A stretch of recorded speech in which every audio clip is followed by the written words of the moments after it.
you have to put up values in order to sort of catch the people to rally to your point, then maybe it's hard to put forward make values your central point. So I think we will collect and will come to it.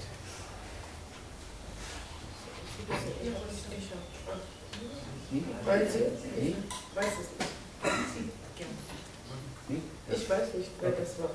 Bitte. Okay. Well, thank you very much. I think you tackled or you approached a very important issue.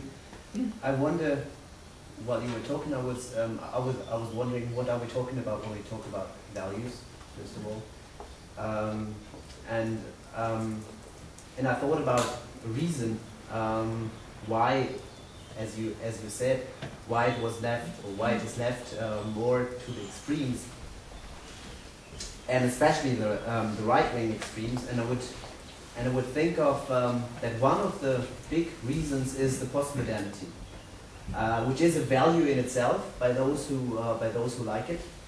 The individualism that is excuse this term preached, or yeah, I don't have another word right now. Is a value in itself. So if the people say, well, you know, you find your happiness in that, I find my happiness in that, in something else. I don't really care what you are thinking and what I am thinking.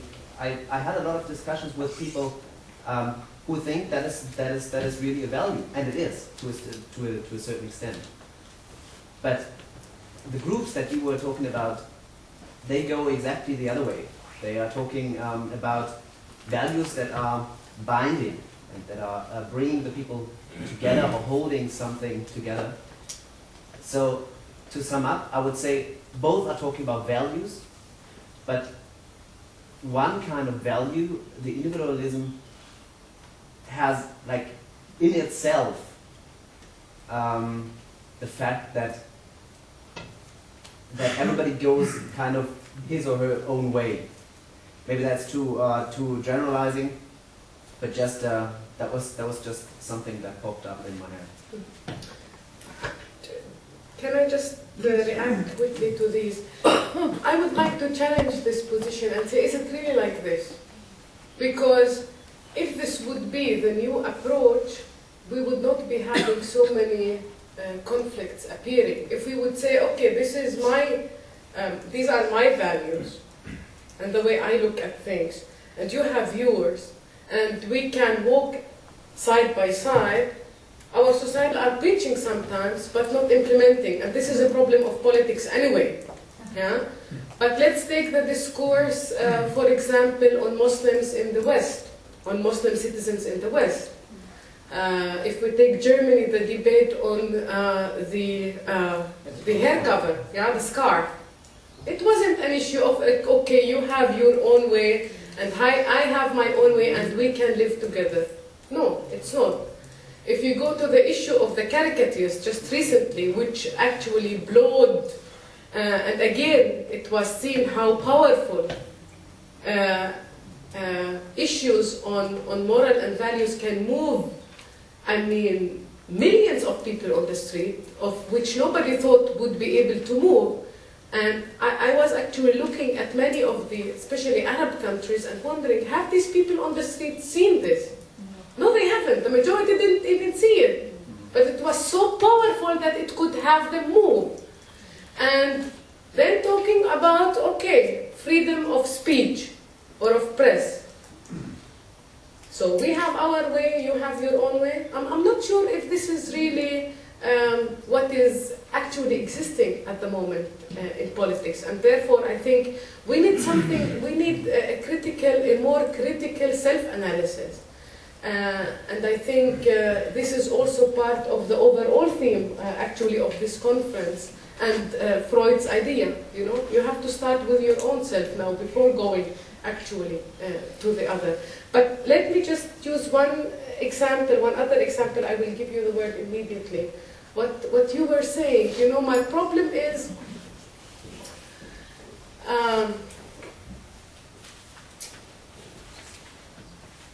when it comes, for example, to family or women, the problem is not only that the right wing is defining its own positioning, because they are actually defining an issue.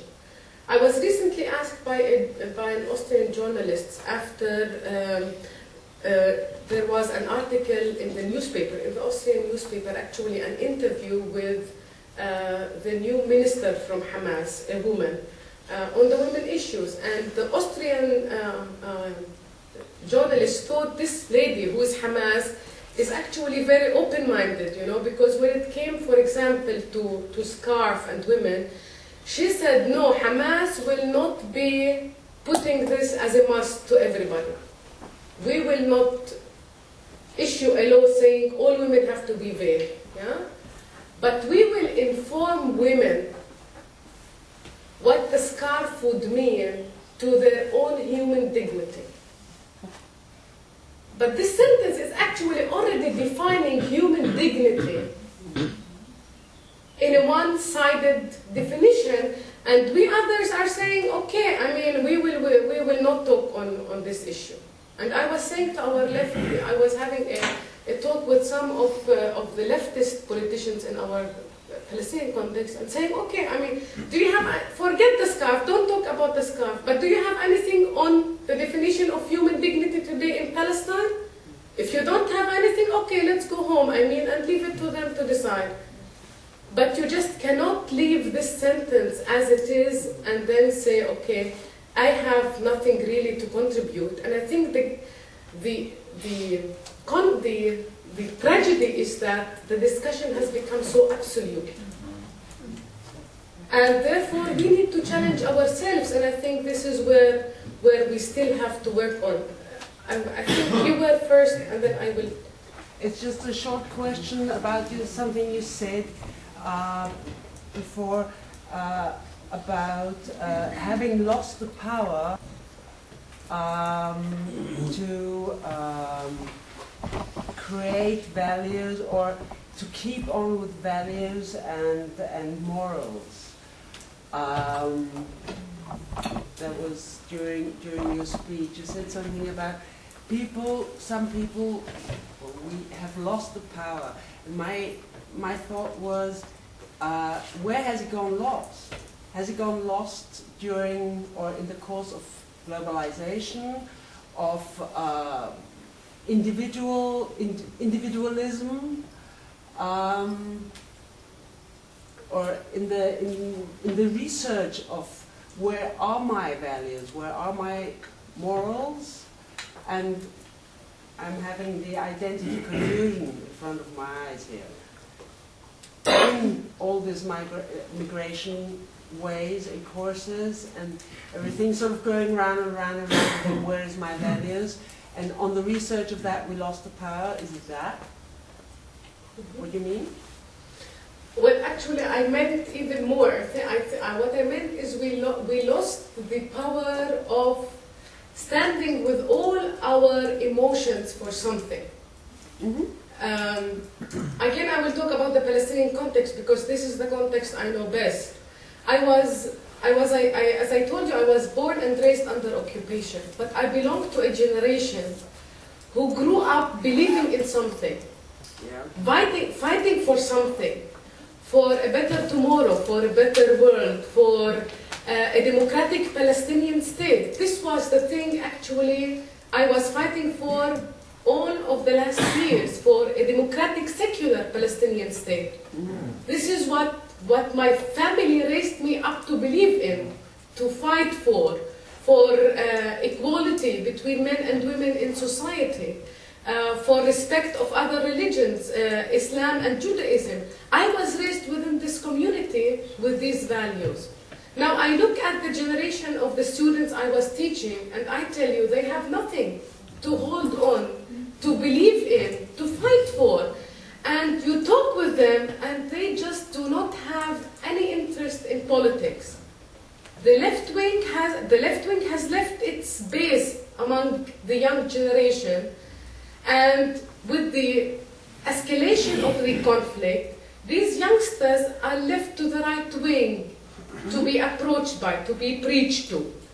And there actually, you will see that these youngsters are looking for something to hold on to, are looking for somebody who is giving a one-dimensional road where to go to, what is right and what is wrong. All of a sudden now, we are seeing these young people need something to hold on to. And this is why, if you look at the Palestinian context, so many young people have decided to go for Hamas. But why? Because this is the only party at the moment who is actually addressing the issues of the youth, and who is actually giving something to the youth. I think, and maybe I'm too critical, something happened with the left-wing movements all over the world. Yeah. And we have to be critical of our own positioning. We have to be critical of our own positioning, because otherwise we will become irrelevant very soon. Yeah. I'm being now too, I'm sorry, but this is how I feel. But again, it's because of this, because this is not an issue of a political discussion. This is part of my own identity. And therefore, I think we have to, again, see where did we do wrong? What did we lose along the way? And how can we rethink our own positioning? But I will take few so that more would come to. Yes, it's you, and then. I want to mention two aspects of the discussion of morals and values in the political discussion, and this is the timing when it is discussed, and also whose values are, and that goes a little bit in the direction of the participant who mentioned that issue before. I think that values and morals are discussed in politics, in particular when there is a feeling that the morals and values of the host community, and now I'm coming again from my migration point of view, when the morals and values of the host community are threatened.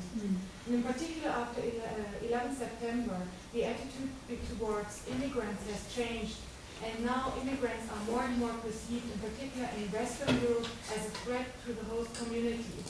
And I have the impression that this has been brought up by politics, and in particular by the right wing, and because they now take this opportunity of this negative attitude, and they say, well, the values, because of these immigrants that are coming more and more, they are working more and more in our countries, the values and morals of the host community are at stake. And I think this is my responsibility to the time. I think this is this negative attitude that had caused at the time when there is this negative attitude, there is more discussion about morals and values. And my second aspect is, of course, whose values and morals are discussed. And it's the morals and the values of the whole community as a kind of limit towards what values can we take up in our community, what different values can we take up in our community. Thank you. I will come. You were the next. I get two remarks actually. Actually, one remark, one question. One remark would be the role of the media when it comes to portraying all the different aspects of extremism as such. Because, taking only as an example Austria, for instance, and Mr. Haider, if you read every day about Mr. Haider, so this is going to be an issue. On the other hand, as a second example, if you look onto 2,000 or maybe only 500 demonstrating people in one of the Islamic countries, Arabic-speaking countries, whatever, who were demonstrating against the cartoonists, and if you took that, if you took your camera right down from the angle of maybe just your eyes, then you can see 500 people. This is a huge crowd. If you move up and look down onto 500 people who are just gathering around a house or an embassy, it looks pretty small. So I'd rather very much question the role of the media in producing a lot of fear amongst the people in general, in order to sort of let the politicians steer these people into a direction they might have them into, or in a corner even. Because when people are fighting, they're much more easier to be motivated to do things they wouldn't do normally. Okay, that's one thing. The other thing, I just recently attended a discussion on nuclear weapons, how to use nuclear weapons in the future, and if there's any general idea about the European Union's politics on nukes. And there was a former Austrian general there, you might have heard of him, and one clerk, one higher ranking official from the Ministry of Defense in Austria. They were talking about how the European Union might use nukes in a very sort of neutral way, totally absurd and crazy. So they would just kill only 20,000, not 100,000. Totally absurd. And actually, they were trying to defend the politics of the West, threatening Iran. And then I really got agitated myself a lot, because I thought, this is so absurd. Did anybody ever think of the Iranians, what they might think being threatened by Mr. Bush and his nukes? And I asked that question, but they had no real answer. The only reply I got in this case was, well, we want to have our children safe, so we'd rather have the Iran no nukes. We'd rather have the Iranian bomb not to be developed, and we'd rather have more nukes than they have and threaten them. And this was just not the answer to the question, you know. And that's the question I would like to ask you. How would you reply to such a weird comment?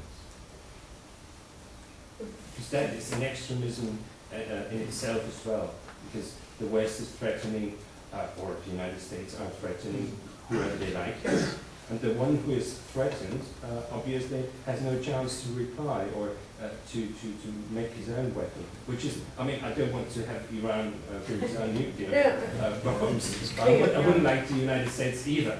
So, yeah. I will take another two. You were. I will have you on the second round if you agree. Please. I personally thank you very much that you brought this topic from the words of the left wing and right wing, and what is for me it is the point, since when I went to school, is the question if I'm left wing or if I'm conservative. And finally, I decided I'm more conservative, especially because in the 90s, I saw in Germany, I'm German, I saw that the right-wing parties took all what we saw progressive, and saw progressive since beginning of the 20th century, took away the rights of the laborers or the charity, and took it away from what we succeeded, what we reached. So I think I'm more conservative in the perspective that I want to preserve values. And next point is, I don't want to say values or moral. I think it's fairly simple. For me, it's ethics, and ethics is a very big chapter. But I think firstly we should, or we can, reduce it to some simple points. And the simple points are what you said: dignity of man, and charity, and very simple: not to steal, not to lie, not to kill, not to harm. And this is, I think it's too easy, it's too simple. And therefore, people go to more complicated fields. Like you said, Mr. Bush go to homosexuality, or very complicated fields like abortion. But I think it's a very good idea that you put it into that the left side the left wing should remember and to reflect what are the values for them. I think the left wing values are these values. When I say in the 1980, the young people did not want to have the old Nazi person in government. So it was a movement against hypocrisy and against the lie. So we have it against life. And when in 1980 we young people went against pollution or destroying of the world, it is not to harm next generation. It's very simple. It's simple and easy. Not to harm. Not to kill someone who will be born in 20 years. So I think this could be a topic to newly define a conservatism, to respect these 5 points. And first point, what you said, the dignity of man. And this is the same what the Syrian man said.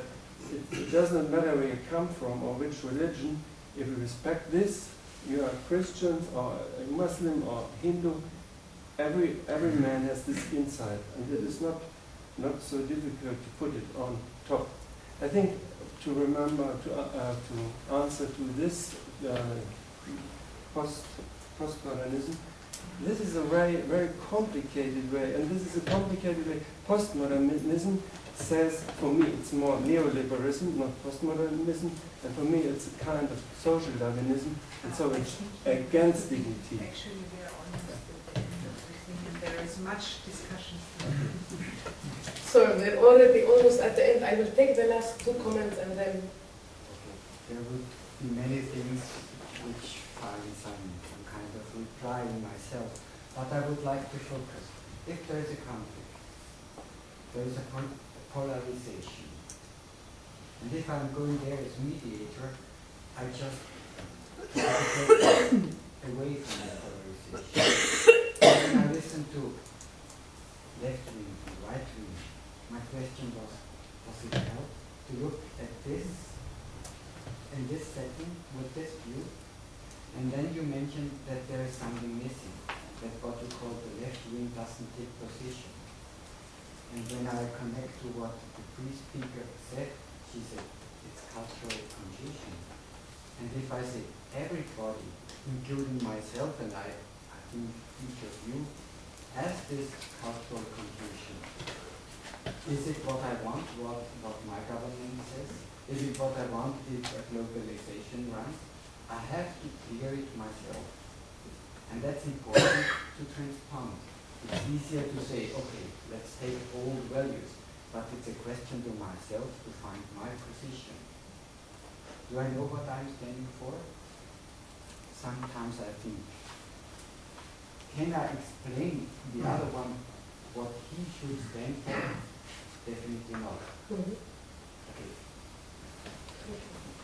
I'm not an expert on Palestine at all, but I was very surprised when some people were surprised at MS1. I think it's a tendency for extremist parties to win, and this is partly because of the adversarial nature of politics, which is very but I think there's also a tendency when armed movements, I think from my experience in Belfast, when armed movements go into politics, they then start talking about that which is not their first priority. Yep, I agree with you. I wasn't surprised, but I was very sad, which is another issue. Okay, I will take you at this is the last one. I have a short question. Do you think it's possible to have a discourse about morals and values in a political arena with extremists? Is that possible? Okay, now we don't have time actually, we're already over the time, but I would like just to share some ideas on what has been said. To what you were saying, I think we again need to rediscover the power of language, and it was very interesting that you were talking about values being threatened. And I think this is at the core of this discussion. We're not talking about challenging values. We're talking about values being threatened, and using threatened means actually that we have a very rigid, once for all defined values that are actually not changing. But if we are involving our own community in a discussion on values now, and then that's why going back to old values, you cannot go back to old values. I mean, look at Austria. 50 years ago, the values which were applicable are not applicable today, and it has nothing to do with the migrants. It has to do with the development of the society itself. Maybe few challenges came with the migrants, but these are not at the heart of the core discussion. on values. And I think this is what we, this is the power of language, and this is why I'm saying we cannot withdraw ourselves, because otherwise I believe we will become irrelevant. The second thing, thank you for what you were saying, but it's, again, you are underlining my fear when you are talking about preserving values versus being leftist. And I think exactly this polarization is what we need to overcome, and it's within ourselves. And I think we have to get away from the victimization mentality, that issues have been taken away from us, because I think we have to start by ourselves. Let me be just so very quick. Now, on two other issues on Iran, I would say what is really making me angry is not the discussion on nuclear weapons or use of whatever. I'm very concerned about the way non-dialogue is taking place, and about the way cultural sensitivity is being swept away. And I think if you look at about the way the Iranian president is talking, you will understand that there is something that has gone wrong in terms of understanding the Eastern approach, mentality in quotations, because I don't like this word, in talking to people. You are just humiliating the others.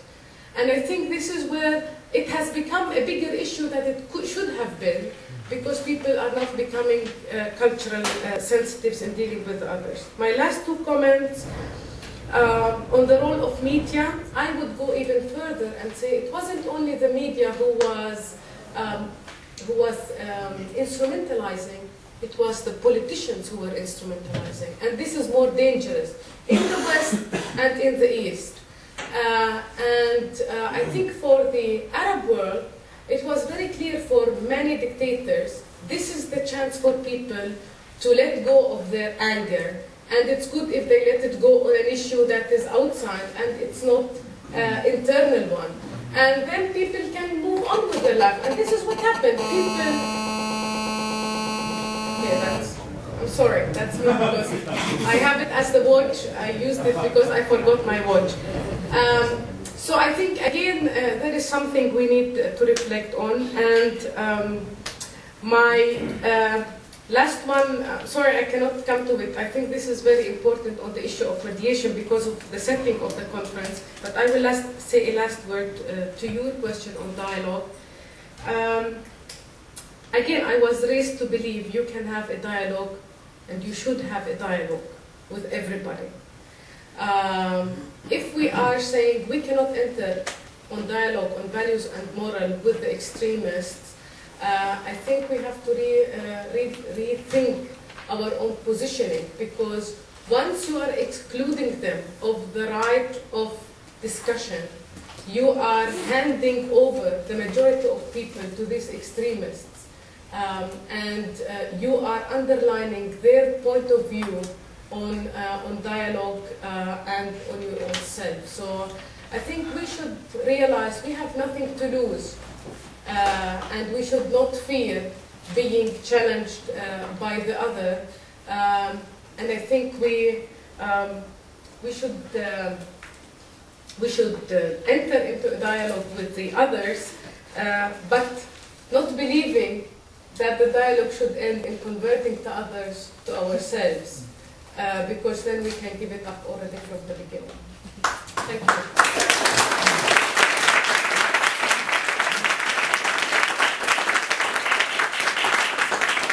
Thank you very much also for all your values you're